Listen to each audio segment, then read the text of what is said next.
Last night was Jon Stewart's highly anticipated return to The Daily Show, and he dove immediately back into the deep end of electoral politics by covering the not so highly anticipated rematch between President Biden and Donald Trump.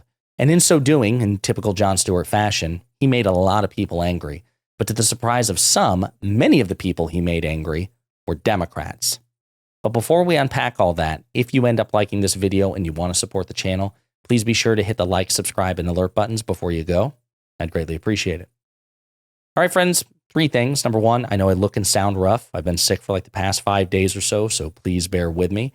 Number 2, we are going to play some clips in this video per usual, but you got to be very careful about the length of the clips. So again, you'll have to indulge me there too. And number 3, I love Jon Stewart. And I love Jon Stewart today just as much as I did yesterday, just as much as I did a decade ago.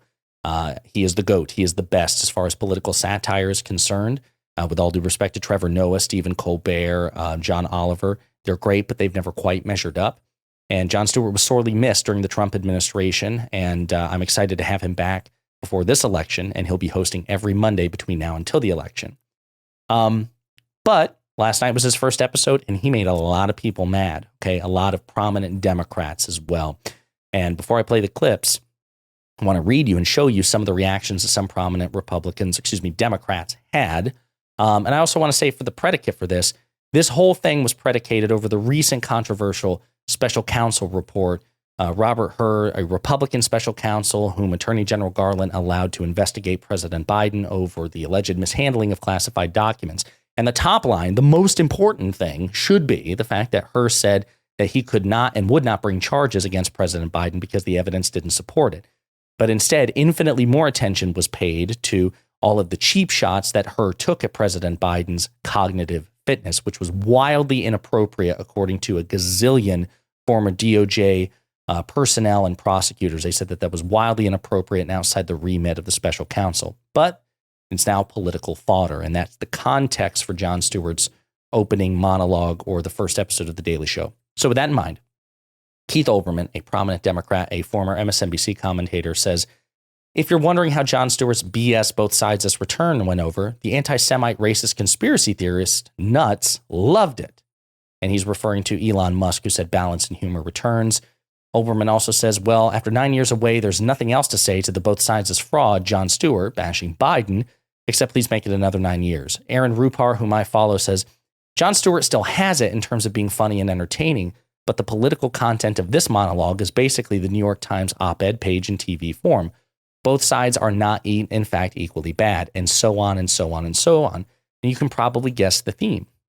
A lot of people think that Jon Stewart was creating a false equivalence between President Biden and Donald Trump with respect to cognitive fitness. And if that's the case, you'd think, well, I'd be furious, because if you follow this channel, you know I despise enlightened centrism and false equivalence and both sidesism.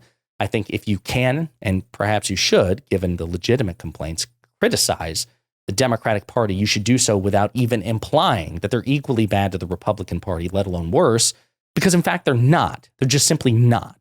And it's irresponsible to suggest otherwise. But now that's the question. Does Jon Stewart, in fact, create a false equivalence between Trump and Biden, Democrats and Republicans? We're going to play some clips and unpack it together, starting with this one right here. But they're both stretching the limits of being able to handle the toughest job in the world. What's crazy is thinking that we're the ones, as voters, who must silence concerns and criticisms. It is the candidate's job to assuage concerns, not the voter's job not to mention them. And I think that's reasonable. That's eminently reasonable, right? But notice what he said. Both candidates. It's not just Biden. He's talking about Trump too. In fact, periodically, and we're going to play several clips just to drive this home, Jon Stewart, in this very first episode, took various shots and made fun of Donald Trump repeatedly. The footage of the president unable to recall simple facts must have been brutal to watch. James Webb. I don't remember the names. I don't remember the name. I don't remember ever buying something for myself. Did you recall what years you were married to Ms. Maples?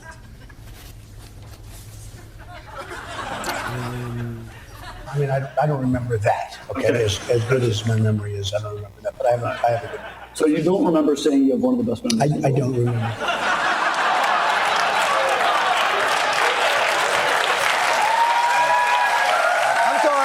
That was the wrong footage. That's the high-functioning candidate. And again, I want to play some more clips to really drive this point home. So yes, everyone spent the entire weekend talking about whether the Democratic choice for president is mentally up to the challenge of the world's most demanding job. So what was his opponent saying this weekend? We have to win in November, or we're not going to have Pennsylvania. They'll change the name. They're going to change the name of Pennsylvania.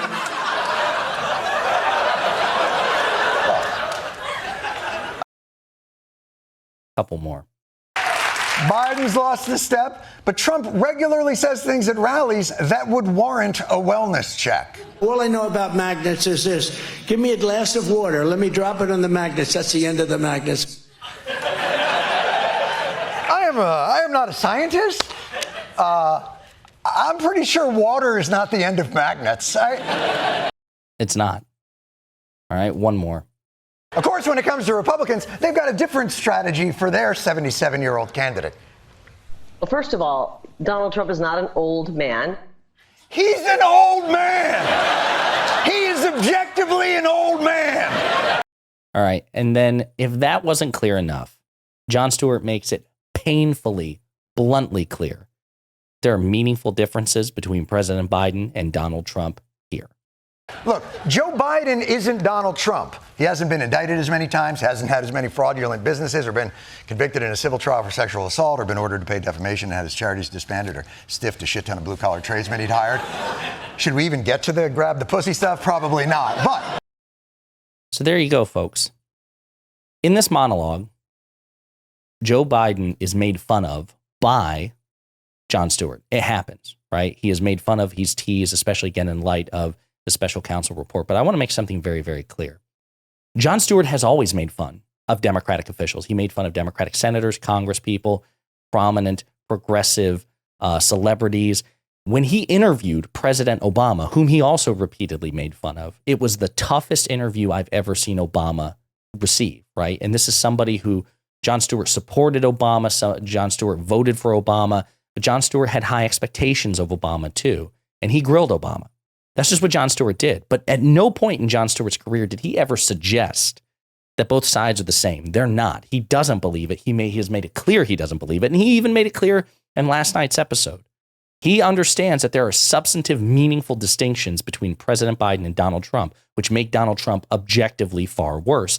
And he even went after Trump in respect to mental fitness and cognitive decline, which a lot of people don't do. A lot of people frame this as an issue of Joe Biden is senile and Donald Trump is just malicious, when in fact you could make the argument that whatever cognitive issues President Biden experiences, Donald Trump experiences them as well, and he's malicious, right? So that's the point.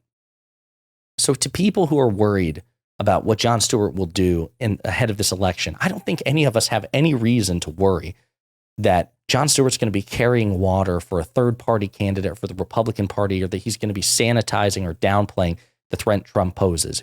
I know, and you know, Jon Stewart knows that Joe Biden on his worst day is better than Donald Trump on his best day, and that there are many reasons for that. But Jon Stewart thinks it's okay to criticize, to question, and to make fun of a Democratic president and Democratic officials. And you know what? So do I. And I say that as somebody who is an outspoken, unapologetic partisan Democrat. It's okay, because I think it's very important not to suggest or even imply that the two sides are equal.